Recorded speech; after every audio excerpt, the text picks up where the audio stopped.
है, जिसके घर में हरि कीर्तन होता है या यज्ञ वगैरह होता है, या मुस्लिम में जिनके घर में कुरान खानी होता है, कम से कम वो उस दिन कुछ गड़बड़ नहीं कहता है, भाई आज पूजा पाठ है हटाओ यहाँ पे ये कांड। अब देखिए महाभारत रामायण जो है ना, ये तो है भैया क्या चीज, एक काव्य है, लेकिन एक्चुअली रामायण एक लीला है। लीला मतलब समझते हैं मैच फिक्सिंग।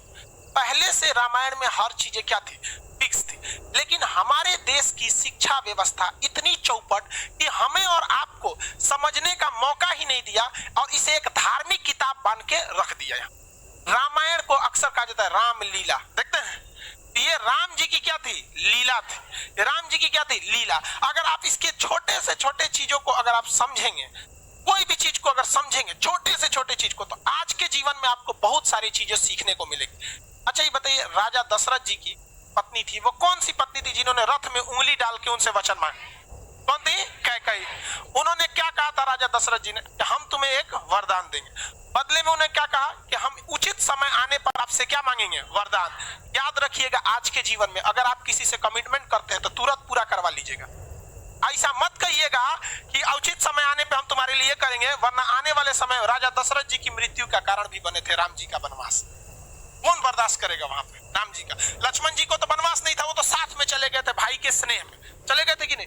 तो ये आप इसका ध्यान रखें, ये क्या चीज था, ये आने वाले कलयुग के लोगों को दिखाने के लिए एक प्रेरणा की स्रोत थी। देखिए आज उन सबको पता था भगवान जी को आने वाले समय में एग्रीमेंट वगैरह बहुत होगा, बिजनेस आगे जाएगा, जीएसटी वीएसटी, तो कैसे खुल के थोड़े बोलेंगे कि एग्रीमेंट में ऐसे मत करना। वो दिखाया गया था कि इस लीला को समझिए और अपने आने वाले जीवन में 100-200 साल, हजारों साल बाद आप इस जीवन में याद रखिएगा कि अगर आप किसी के प्रति एहसानमंद है तो उसका एहसान तुरंत चुकाइए। उसको अगर फ्यूचर पे टालेंगे तो हो सकता है कि आपको ऐसा जगह आके चोट देगी, फिर आपको भी काम खत्म हो जाएगा यहाँ पे। तो अभी याद रखेंगे यहाँ पे आप इस रामायण में बहुत सारी चीजों को देखेंगे जो आज के वक्त में आपको अपने जीवन में बहुत काम देंगे। जब लक्ष्मण जी हिरण को ढूंढने गए थे, वो एक क्या किए थे, लक्ष्मण रेखा खींचे थे और सीता जी से क्या कहते कि सीता जी आप इसके बाहर नहीं जाइए। सीता जी कभी नहीं जाती उसके बाहर, कभी नहीं जाती। यदि रावण साधु का भेष नहीं बनाया होता तब।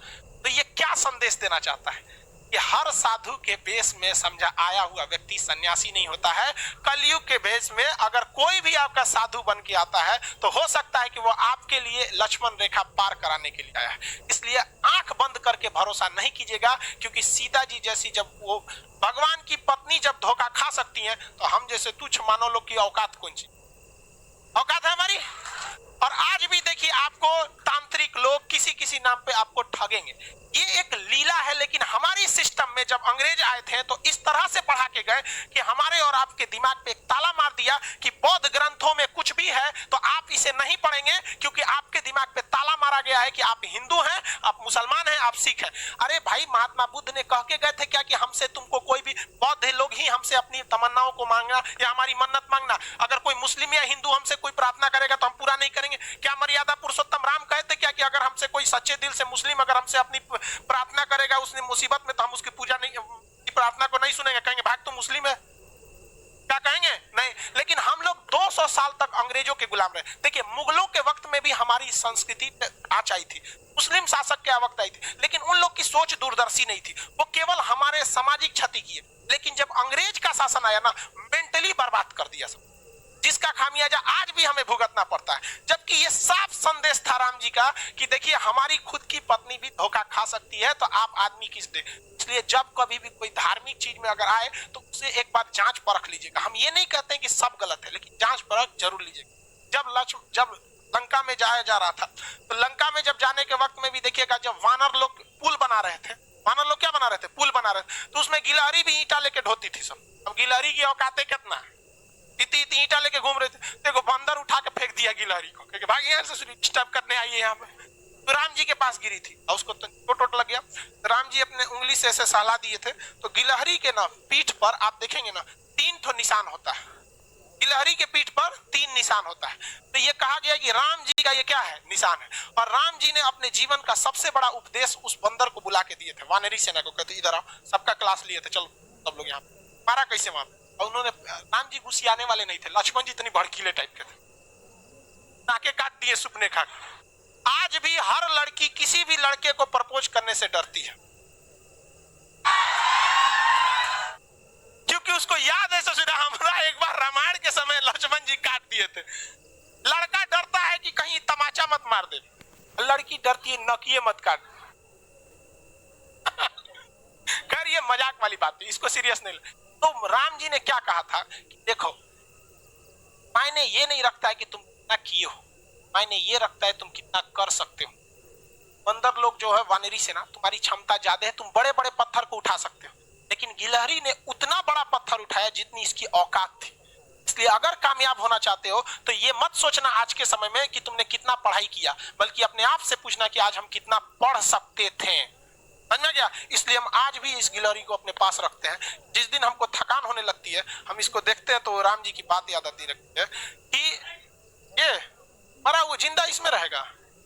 हमको आज भी जब भी थकान होती है तो हम इसको देखते हैं, याद आती है कि जिंदगी में ये मत सोचना तुमने कितना किया, सोचना कि तुम कितना कर सकते थे। समझ में आया कि नहीं? आज हमारा 6 मिलियन हो गया, 6 मिलियन कल ही हो गया था, रात में हो गया था कल ही। आप हम सोचे बताएं। अब चलिए अब मेन टाइम पे आते हैं यहाँ पे। तो पहला आपने ये देख लिया, उसके बाद आपने देखा कि लक्ष्मण जी को क्या लग गया था, तीर लग गया था, और शक्ति बाण के नाम से वो तीर था, बहुत खतरनाक, उसमें मंत्र वगैरह था। पहले के समय में तीर खतरनाक नहीं थे, मंत्र खतरनाक थे। उसको कुछ पढ़ के मार देता था रावण वगैरह, मार यहाँ पे। तो आप जरा देखिए, राम जी के अपने भाई को जब तीर लगा था तो राम जी विष्णु भगवान के अवतार थे। एक बार राम जी उस तीर लगे हुए जगह पे हाथ रख देते तो क्या वो जख्म सही नहीं हो जाता?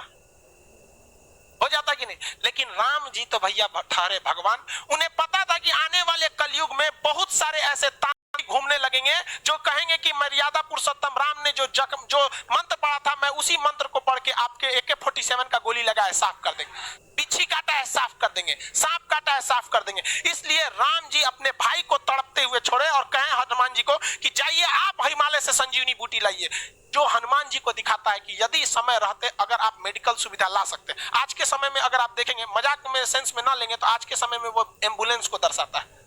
आप इसे मजाक के सेंस में ना लेंगे तो आज के समय में एम्बुलेंस को दर्शाता है और मेडिकल दवाओं को दिखाता है कि अगर आपको कोई तकलीफ है तो आप तुरंत जाइए डॉक्टर के पास, देर मत कीजिए और दवाइयां लाइए। वरना राम जी को क्या, आपको क्या लगता था राम जी के पास शक्ति ना है? अरे भाई साहब, बड़का बड़का लीला करके यहाँ पे जो दिखाता है। लेकिन आज के समय में हम लोग, क्योंकि भारत अंग्रेजों को पता था कि भारतीयों का शास्त्र में ऐसा चीज है कि अगर ये सचुरा पूरा अच्छा से जान जाएगा सब ना, तो हमारे इंग्लैंड को पीछे छोड़ के चल जाएगा।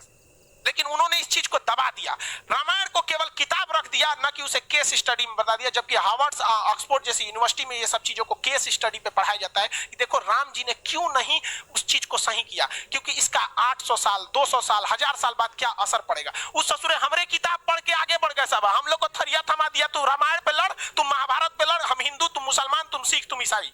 लेकिन आज भी हम लोग नहीं समझते इस चीज को, आज भी आप लोग समझिए इस चीज को। और दूसरा देखिए, आप आगे हर चीज को अगर आप देखेंगे, बहुत सारा चीज रामायण महाभारत उसमें देखेंगे आप, रावण मारा गया क्यों? अपने भाई को क्या किया था, बता दिया था। जबकि रावण नहीं मारा जाता अगर वो अपने भाई को नहीं बताता कि मेरी नाभि में अमृत। इसलिए ये क्या दर्शाता है? ये यही दर्शाता है कि अगर आप किसी राज को चाहते हैं छुपा लेना, इसका सबसे अच्छा तरीका है कि किसी को ना बताएं। क्योंकि अगर आप अपने करीबी को कोई राज बताते हैं तो करीबी का भी कोई ना कोई करीबी होता है। इसलिए अगर आप चाहते हैं तो किसी को ना बताएं, स्पेशली महिला को तो बताइए मत। आप बुरा मानिएगा लेकिन ये चीज हकीकत है। किसी महिला को बताइएगा ना, हाई बात मत बताना, तो अपनी सहेली को बताएगी और उसको भी कहेगी किसी को बताना नहीं, और वो पूरा लॉज पीट देगी, हल्ला, सबको यही बात कहा जाएगा किसी को बताना नहीं। पहले के वक्त में मीडिया नहीं था तो महिलाएं ही मीडिया का काम करती थी।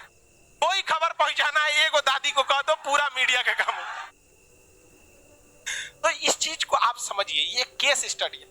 राम जी बड़ा बड़ा लंका जलाया गया, ये हुआ सारा चीज, लेकिन जब वनवास काट के जब वो घर आए तो घर पे आए तो सबको पता है कि सीता जी 83 दिन तक लंका में थी। लेकिन रावण को श्राप भी तो था कि अगर वो सीता जी को गलत नियति से टच भी करता है तो भस्म हो जाएगा, था कि नहीं था? पूरी दुनिया जानती थी कि सीता जी एकदम पवित्र है। लेकिन जब वो अयोध्या पहुंची तो राम जी लोगों ने सवाल उठा दिया कि सीता जी को अग्नि परीक्षा देनी पड़ी। सवाल उठाया गया था कि नहीं उठाया? तो राम जी कभी नहीं चाहते थे कि वो अपनी पत्नी को, जगत जननी मां सीता को, वो अग्नि परीक्षा में बैठाएं। लेकिन समाज में आकर उन्होंने कहा कि 90% लोग को विश्वास है कि सीता जी क्या है, एकदम पवित्र है। इवन कि अशोक वाटिका में रावण रखा था तो उसके अंदर भी बहुत ज्यादा इंसानियत थी। और कहा भी, मतलब एक रावण के, बहुत से लोग रावण की इंसानियत को भी कहते हैं और कहते भी है कि सीता जी को पवित्र लौटाया गया था। तो ये राम जी की मर्यादा, राम जी की बहादुरी तो थी ही, लेकिन इससे कहीं ज्यादा रावण की इंसानियत भी थी। और जो दशहरा के दिन रावण को जलाते हैं तो एक कोटेशन आता है, ये रावण भी बोलता है, मुझे आग लगाने वालों जरा ये बताओ इस भीड़ में राम कौन है। लेकिन हम लोग दशहरे में उस रावण को जलाते हैं। हकीकत देखिएगा तो उससे नीच और आदमी आज हम लोग बन के बैठे। हम लोग से कहीं ज्यादा इंसानियत उस रावण में था उस वक्त। लेकिन राम जी अयोध्या आए ना तो 90% लोगों को पता था, 90% लोग खुश थे कि आज हमारे मर्यादा पुरुषोत्तम राम आ गए। लेकिन उस समय भी लोगों की कमी नहीं थी, लोग की कमी उंगली उठाने की नहीं थी। लोगों ने भगवान पर उंगली उठा दिया और भगवान ने सोचा कि चलो ना हम अग्नि परीक्षा दे देंगे। जगत जननी माँ सीता तो पवित्र ही है, अग्नि परीक्षा में क्या हो जाएगा, सफल तो हो ही जाएंगे। हुआ भी वही, माँ सीता अग्नि परीक्षा में बैठी और कहा गया भैया अगर पवित्र रहेंगी तो आग नहीं जला पाएंगी और अब अपवित्र है तो आग जला देगी। क्या सीता जी को आग जला पाई थी? नहीं। लेकिन हुआ क्या उसके बाद, जब सीता जी आई तो रो दी। ये दुनिया से मतलब नहीं था, ये राम आपसे मतलब था। राम जी आपने ही जब हम पे कह दिया अग्नि परीक्षा के लिए तो ये दुनिया मेरे किसी काम के नहीं। वो धरती माँ से जन्मी थी और धरती माँ में समा गई, जो क्या दर्शाता है कि जीवन में आप कितने भी बढ़ जाइएगा लोग आप पे उंगलियां जरूर उठाएंगे। जब राम जी को नहीं छोड़ा उंगली उठाने में तो हमारी और आपकी क्या औकात है। और ये यही बताता है कि राम जी अगर उन 10% लोगों को डांट देते ना, चल भाग यहाँ से, तो माँ सीता को अग्नि परीक्षा नहीं देनी होती। लव और कुश को छोड़कर माँ सीता कभी नहीं जाती, बचपन में बेचारे रोते रह गए। इसलिए अगर 2 कौड़ी के लोगों को अगर खुश करने के चक्कर में रहेंगे तो आपका अपना जीवन बर्बाद हो जाएगा। राम जी का पूरा परिवार बर्बाद कर दिया इन 2 कौड़ी के लोगों ने यहाँ पर। इसलिए जीवन में याद रखिएगा, जब भी आगे बढ़ेंगे लोग आप पे सवाल उठाएंगे, लेकिन हमारे अंग्रेजों ने ये बर्बाद कर दिया। आज किसी मुसलमान को कहिएगा ना रामायण की तुम्हें पाठ सुनाते नहीं सुनेगा। और इवन कि आपको अगर कोई कुरान की बात सुनाएगा तो आप अगर दूसरे धर्म के तो आप भी नहीं करें। ये कोई किसने ये जहर बोया हमारे अंदर, किसने? हाँ भाई साहब, ये 200 साल जो अंग्रेज गए सब ना, अंग्रेज भाई साहब बहुत दिमाग वाले थे। वो लोग को पता था कि भाई साहब तलवार की ताकत से, देखिए मुगल जब आए थे सब तो वो तलवार से लोगों को काटे थे सब, और अंग्रेज आए सब तो कलम से लोगों को काटा गया। और वो खुद लिख के गए थे, the power of pen is more than the power of sword. कलम की ताकत तलवार से ज्यादा होती है। हमारा वैचारिक नपुंसक बना के चले गए सब अंग्रेज, हमारी शिक्षा व्यवस्था को बर्बाद कर दिया। और इससे लड़ने का काम किया था राजीव दीक्षित ने, और इसमें किसी न किसी की चाल थी जिन्होंने राजीव दीक्षित को आकस्मिक मृत्यु कर दिया और जो हमारे वैचारिकता को एक ग्लोबल लेवल पर ले जा रहे थे। तो खैर आप भी